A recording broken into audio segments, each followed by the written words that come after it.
Okay. 1, 2, 3, action. Chuyện xu ống. Nghiệp xưa ơn. Bà ông mua kê này ống. Nhưng mua lam kim liền. Bà chăm ông mà dụ mà này. 68 ឆ្នាំ បាទសុំសួរពីអាការៈអ៊ំមុនពេលដែលប្រើប្រាស់ទឹកដោះគោពីមុនណាអាការៈរបស់អ៊ំមិនដែរ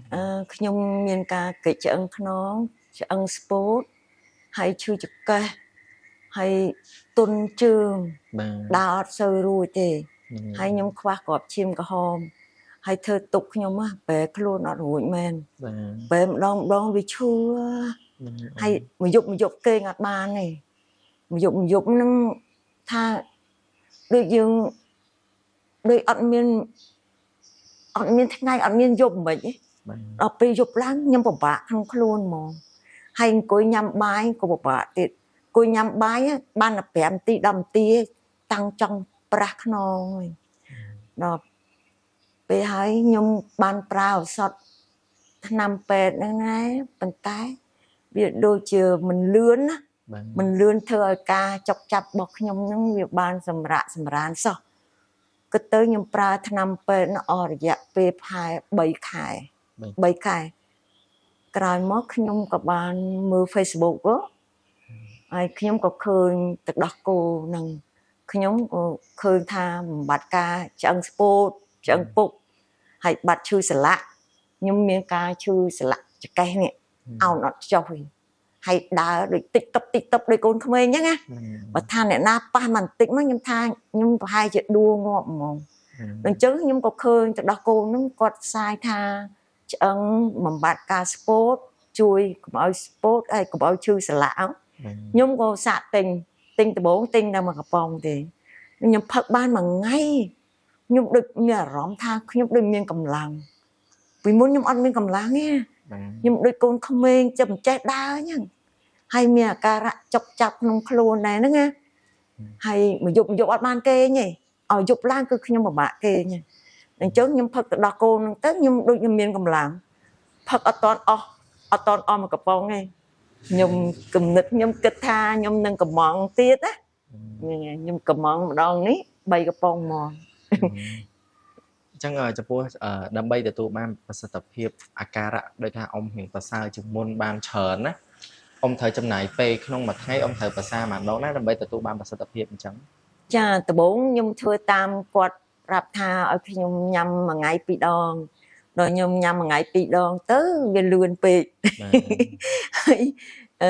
គាត់ថាឲ្យមុនអាហារឬមួយក៏ក្រោយអាហារហើយដល់អញ្ចឹងទៅហើយខ្ញុំផឹកថ្នាំផងហើយខ្ញុំឆាប់ងុយគេងហើយពេលគេឲ្យខ្ញុំថ្នាំងុយដេកទៀតនោះដល់អញ្ចឹងទៅខ្ញុំបន្ថយនៅសល់តែម្ដងក៏ខ្ញុំមានកម្លាំងឡើងអញ្ចឹងណាខ្ញុំក៏គិតផងថានឹងទិញទៅដោះគោនឹងបន្ថែមទៀតហើយខ្ញុំទិញទៅដោះគោនឹងបន្ថែមទៀតតែឥឡូវហ្នឹងឆ្អឹងដែលខ្ញុំក្រិចចូលក្នុងឆ្អឹងខ្នងខ្ញុំហ្នឹងក៏វាបានងើបមកវិញណាវាងើបចិត្តត្រង់ហើយឥឡូវចិត្តត្រង់មកវិញហើយពីមុនវាខប់ចូលក្នុងឆ្អឹងលើចង្កេះហ្នឹងណាឆ្អឹងកងចង្កេះហ្នឹងទី3វាកិច្ចចូលក្នុងពួកឆ្អឹងខ្ញុំស្ពោតឥឡូវឆ្អឹងខ្នងខ្ញុំវាចង់ត្រង់មកវិញហើយបានសេចក្តីថាប្រសិទ្ធភាពថ្នាំផងហើយនឹងទឹកដោះគោនឹងជំនួយខ្លាំងបាទចុះចំពោះប្រសិទ្ធភាពទឹកដោះគោនឹងដោយផ្ទាល់អ៊ំយល់ថាវាមានអត្ថប្រយោជន៍និងប្រសិទ្ធភាពយ៉ាងណាចំពោះសុខភាពអ៊ំបន្ទាប់ពីប្រើហើយហ្នឹងហើយបន្ទាប់ពីប្រើហើយខ្ញុំដឹងថាខ្ញុំមានកម្លាំងឡើងវិញហើយឥឡូវហ្នឹងបើខ្ញុំនៅសល់តែបន្តិចទៀតទេឆ្អឹងខ្ញុំនឹងត្រង់វិញហើយអញ្ចឹងខ្ញុំបន្តហូបបន្តទៀតដើម្បីឲ្យឆ្អឹងខ្ញុំត្រង់ដូចខ្ញុំនៅក្មេងចុះអ៊ំមានពីអីចង់ណែនាំទៅដូចថាលោកពូអ្នកមីងដែលគាត់មានបញ្ហាឈឺស្លាក់ឬក៏បញ្ហាឆ្អឹងដូចអ៊ំជាដើមឲ្យគាត់មកប្រើទឹកដោះគោនឹងបានដូចហ្នឹងហើយខ្ញុំណែនាំបងប្អូនច្រើនគ្នាដែរហើយខ្ញុំនឹងប្រាប់បងប្អូនទាំងអស់ទឹកដោះគោនេះគាត់ធ្វើឡើងប្រកបដោយប្រសិទ្ធភាពមែនដូចថាយើងឈឺសន្លាក់ពីមុនខ្ញុំងាកគេងប្រែខ្លួនទៅឈឺប្រែខ្លួនឆ្អឹងខ្ញុំខ្នងខ្ញុំឈឺរហូតដល់ខ្ញុំផឹកទឹកដោះគោនឹងហើយដូចឆ្អឹងខ្ញុំវាលែងឈឺហើយវាចាប់ត្រង់ឡើងវិញវារឹងមាំឡើងវិញហើយ ជង្គង់ខ្ញុំនេះនឹងធ្លាប់មានទឹកដក់អីហ្នឹងប៉ុន្តែផឹកថ្នាំពេទ្យទៅវាដូចអត់កម្លាំងណា បាទ ដល់ខ្ញុំផឹកទឹកដោះគោព្យាយាមផឹកទឹកដោះគោហ្នឹងទៅសរសៃជើងខ្ញុំហ្នឹងទៅវារៀងគ្រាន់បើយើងមានកម្លាំងដើរ បាទបាទ មានកម្លាំងដើរឥឡូវហ្នឹងចង់រត់ក៏បាន បាទ